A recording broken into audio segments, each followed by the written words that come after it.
O babe, ano na naman yan? Eto, may nagpa-review na naman sa atin. So, another day, another power tool to review. Babe, anong gagawin natin? Siyempre, buksan na agad yan. Oops! Pero bago yon, please like and share our videos and pa-follow na rin po para sipagin pa kaming gumawa ng mga ganitong content. Eto na, bubuksan ko na. Mabilis lang to. Kaunting hintay lang. Hoy. Buksan na yan agad-agad. Ano kaya naman ang loob niyan? Sana hindi tayo biguin. Bago pala yun.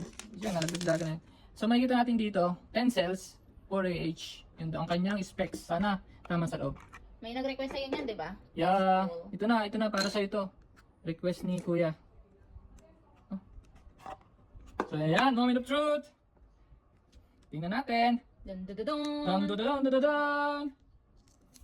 Ay! Positive. Ba? Maganda. Maganda. Totoo siya. Kabila naman. Okay yung battery. Walang fake cells, guys. Okay, walang pixels guys. Ito yung sinasabi ko. Bakit hindi ganito yung gawin nyo? Hindi bakit dadayain pa yun sa baba? Diba? Bakit pixels pa ilalagay dito pang parami?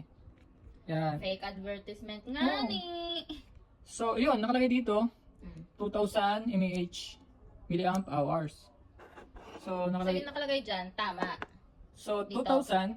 Oo. Ibig sabihin 2 ampere hour. Mm. Naka-series. So, parehas lang yan. Pag pinaralel pang isang 2,000, magiging 4,000. So, tama. 4AH. So, legit. Ito yung sinasabi ko na ba't hindi Truthful. truthful sa specs. Bakit kaya 48 volts, 68 volts, 10 AH? Dapat ganyan, 10 cells per AH. O, diba? Pwede naman palang ganun eh. Oh. Tapos tool, oh. Truthful sila sa specs. Task 2, baka Oo. naman.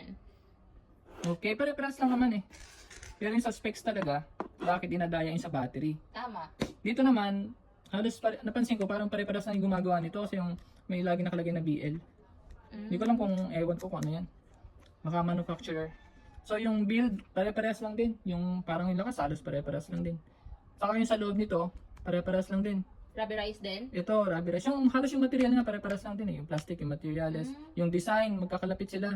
Ito, kamukha nga ito noon eh. Iba lang sila ng Oo. kulay talaga. Sa battery lang talaga sila nagkakatalo. Yung dito, yung iba, masyadong yung False advertisement. false advertisement yung nilalagay nila. Nilalagay So, na. diba, hindi nila kailangan lagyan ng buhangin. Yan, Oo. Truthful dapat. Ayun o. yan yung pinaglalaban ko. Yung iba kasi sinasabi na, yan lang kasi yung pinambayad mo, 1,000 lang eh. Mag-ano ka pa? Dami pang ina-expect. Eh bakit? Ito, ganito Oh, din ba't naman ito? ang presyo nito. Oo nga, same price. Bakit ganito? Oh, kompleto. Tama yung specs. Oh, Walang buhangin. walang buhangin. Anong sinasabi nyo na huwag mag-expect? Eh, same lang nga sila. Mas maganda pa nga ito eh. Tulad po sa price niya. O ano masasabi nyo dyan mga bashers? Galit na si baby. Yan. Hindi porkit mura yung binayad mo, eh dadayain ka na sa battery. Pwede naman maging totoo sila oh. Sa specs totoo rin sila. Ay. Tsaka hindi pampabigat yung buhangin. Ang dami Hindi. talaga yung pinaglalaban. Oh, Pampabigat ulitin na naman natin yung pambigat yung buhangin. Ayan oh, walang laman. Sabihin niyo naman, pang-balance daw yung sa baba. Talaga naman pinaglalaban pa yung pang-balance daw yung mga peke doon sa baba. Pag inalis daw yun, hindi na daw ito tatayo. O sige, subukan natin. Alisin natin yung buong battery, hindi lang yung nasa baba. O wala nang battery, walang laman sa loob ah. Okay, lagyan natin to. Oh, pang-balance. Oh, oh. Tumba? Oh, Tutumba pala yun. natutumba? Paano natutumba yan? Pang-balance oh. Kahit nga wala yata nun, tumatay. O, alisin na natin to para... Oh, pampabalance dyan. Oh, anong battery yan? Sabi yung pampabalance yan. Oh, ano? Ano masabi niyo sa pampabalance na yan? So all in all guys, maganda ang battery. Okay, yung battery. Napansin ko lang naman sa lahat ng binuksan natin, generic cells pa rin yung ginamit nila. So yun nga guys, all in all, napakaganda ng battery, walang fake cells. Kitang-kita nyo naman naka-series, connected silang lahat. At ang ginamit nilang cells ay 2,000 mAh. Same sa sa Tanso. 2,000 din ginamit nila. Yung sa isa 1.3, yung sa isa 1.5. Magkakaparehas lang ba sila ng battery? Parehas pero yung laman, iba-iba ang capacity. Pero dito, 2,000 din ginamit nila. So bali 4,000. Yung laman may buhangin. Yung isa doon 1.5 na nga lang yung ginamit na battery. Ito pa. Yung isa nga na ginamit doon 1.5 lang eh. Pero peke pa yung ditong cells. 'Di ba? Ito naka 2,000 na. Pero kompleto. Pero napansin ko lang lahat ng mga cells naman na ginagamit nila ay generic cells. Generic, hindi siya branded. Ano yun? Pag branded kasi, may mga tama silang ano yung bigat, timbang, sukat Ah, na okay. sinusunod. Saka ang matataas ang capacity nila. Mm-mm. Oo. Matagal din siyempre sila masira.